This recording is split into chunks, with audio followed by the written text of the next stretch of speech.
comparing apples to apples, I'm going 3 $200,000 homes all day long over one $600,000 single family home all day.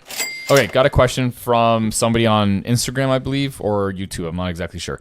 Hey, Dan, for long-term single-family rentals, would you rather buy a $600,000 home or would you rather buy 3 $200,000 homes? Good question. Yeah.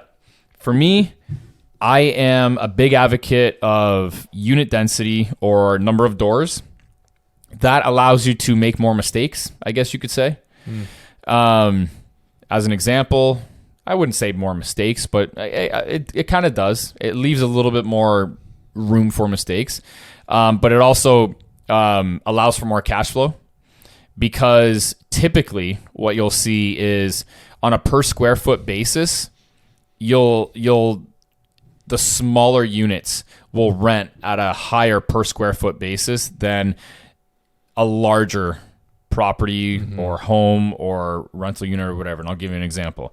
If the $600,000 home was 3,000 square feet and you had 3 $200,000 homes at 1,000 square foot each, I guarantee you the per square foot cost to rent those 1,000 square foot homes would be more expensive than the $600,000 home.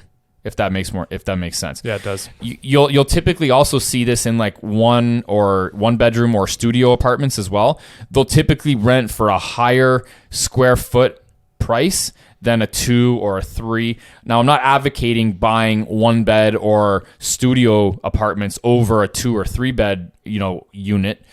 Typically you like a unit mix, and I personally like 2 bed the best. And maybe even 3. Probably because it has that nice mix of, because with studios, you probably have a much higher turnover, right? You do, yeah. Because typically people aren't going to be living, for the most part, 10 plus years in one of these things. No. But also at the same time, the number of people that are looking for a 4-bedroom condo 4-bed, are also very four low. bed is a stretch. The butter zone, I would say, is about a 2-bed. I don't mind 1 beds in senior communities. You have a lot of, widows, or you have a lot of, or even an older couple, just stay in one room. Older couple that don't need multiple bedrooms. Yeah. So you'll see a lot of that. That's where I don't mind the 1 beds. But you'll typically see on the smaller units, or even a small square footage unit, they'll typically rent for a higher per square foot basis. So what you want, so the reason why I would want that is because a typical higher per square foot lease rate would command more cash flow. If you have more cash flow, you have more income, yada yada yada. Also, like I was saying, you have a few months where you have no tenants in a $600,000 home. You have 1. Your vacancy rate is 100%. Whereas if you have 1 empty and you have 3 units, your vacancy rate it's not good, but it's 30%. You still have 2 other rentals. Right. So there's definitely more advantages to having more doors. Yeah. I'll take this question even one step further, just out of my own curiosity. So, before I forget this one, because I will forget it. Yeah. You're also probably going to have a larger pool of renters in the $200,000 home range. So you're probably going to be more full more often, right? Your vacancy rate is probably going to be quite less overall. Versus the $600,000 home, because they probably rent in the higher end. So what you're going to have is rather than long-term renters, you're going to probably have people that are, maybe coming in for a job placement, or, maybe a doctor moving in, or a lawyer moving in from another town that doesn't have a place to live, or doesn't have a home that they've bought yet, and they don't know if they want to stay in the area. So they're going to rent a nice place because they're a professional and they want to live in a nice area. So that's what you'll typically see. So you're going to have much longer term renters. They might not be as prim and proper as somebody that would rent a $600,000 home, but they might be there long term. Yeah. So my question would be then, so I would also then assume that you would take 3 homes at $200,000 over 2 homes at $300,000 for the same logic. You would take 3 $200,000 homes over 2 $300,000 homes. Yeah, I would. Yeah, and that also depends on the area, right? Yeah. Like for example, if you can't get, now this is all totally subjective For based sure. on location.